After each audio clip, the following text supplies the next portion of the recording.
Hi and welcome back. We are still jumping into this wilderness. It's our mini series on wilderness, on Egypt, the wilderness, and the promised land. So this week is another dive into Egypt. So let's get started. So we are continuing our study on Egypt, and we know Egypt in the Bible is a place of sin. It looks really good to the outside person. It had the Nile River. It flourished because in the desert it was connected to water, and it looked really good. But in this place, that was a place of sin. It was a place of idolatry, and it was a place of where the children of God became slaves, and they began to lose their identity. The God-given identity of being his chosen people. They became to be oppressed and to be mistreated. And even in this place of Egypt, they began to internalize it and forget their proximity to a sovereign, loving, caring, righteous God. So let's dig into the second part of Egypt. So last week we talked about how Egypt was never meant to be the final destination. It wasn't meant to be, but that's where, and that's how generations later, 4 generations later, can be stuck in a place of sin because it was never where they were supposed to be introduced to in the first place. But let's check out a little bit more about Egypt. In chapter 12, verse 10, it says, Egypt had, there was a famine in the land. So Abram went down to Egypt and he stayed there a while. But then, let's look at chapter 13, where Abram actually left Egypt. Chapter 13, verse 1 says, Abram went up from Egypt to the Negev. So he's back in Canaan, God's promised land for them. He, his wife, and all he had, and Lot with him, who is his nephew. And it says he was very rich in livestock, silver, and gold. So let's pause there for a second. You can go to a place that was never meant for you to be there in the first place, and because of God's providence, he can still bless you and keep you in this place. So much transpired when Abram was there because he operated in fear.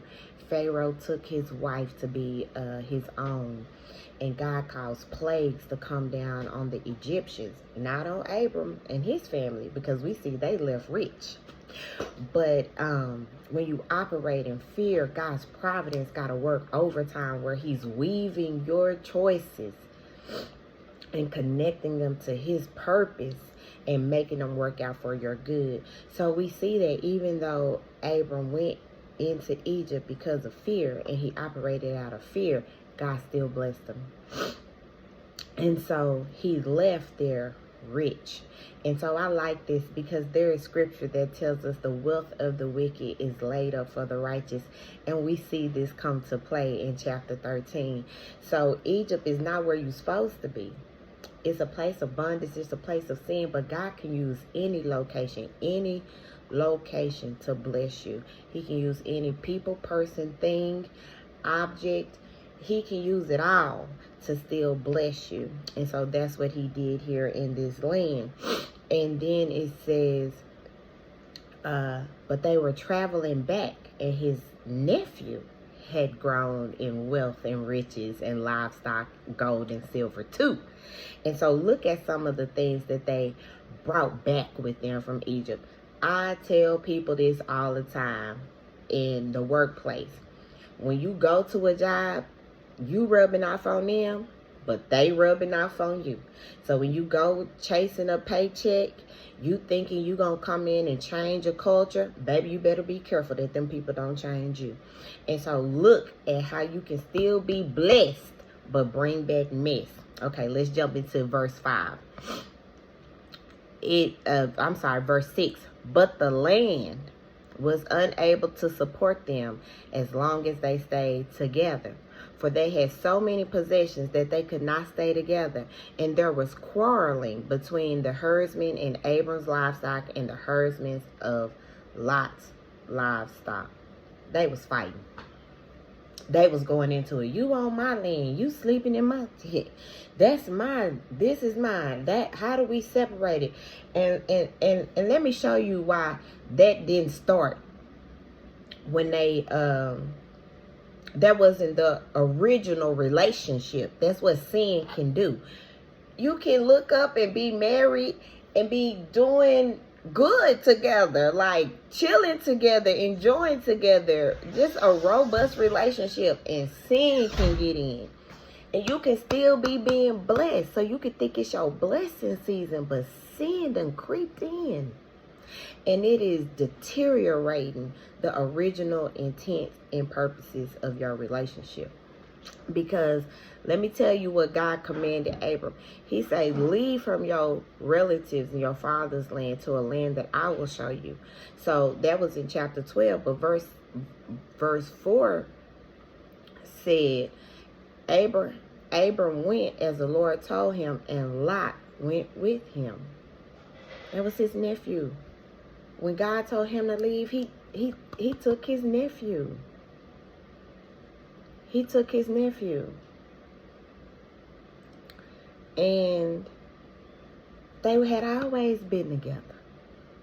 His brother had passed away. He was his nephew's keeper. The original relationship was strong. There was a bond there. In sin, when you live in fear and you go to places that God ain't told you to be in, and you dabbling in mess that God ain't told you, that ain't the original purpose that I had for your life, but my providence will make all things work together for your good. You don't leave unchanged, even though you can be blessed. You don't leave unchanged, and sin can leave a crimson stain.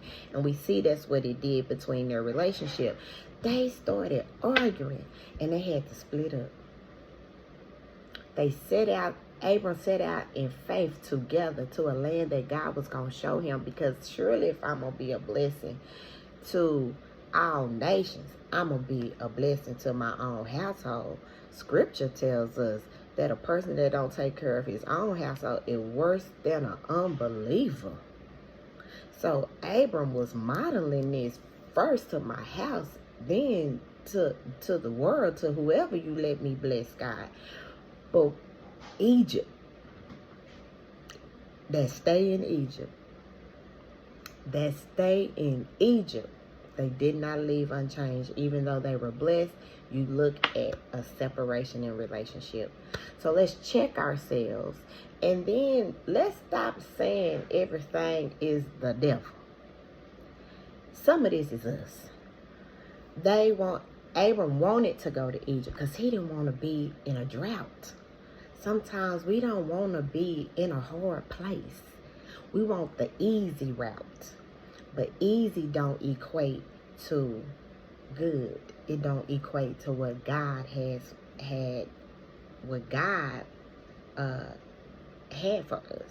for us. It's what we want. It's our flesh. It's quick. It's temporary satisfaction. It don't cut. It don't hurt. I'm not pressed for food or money or time. And so we choose this out of fear. But God is choosing us to self-evaluate ourselves so that we don't make these same mistakes, okay? So there's our second topic on Egypt. It can look good, but you don't leave unchanged. Okay, God bless you, and I'll see you next week with more on Egypt, the wilderness, and the promised land.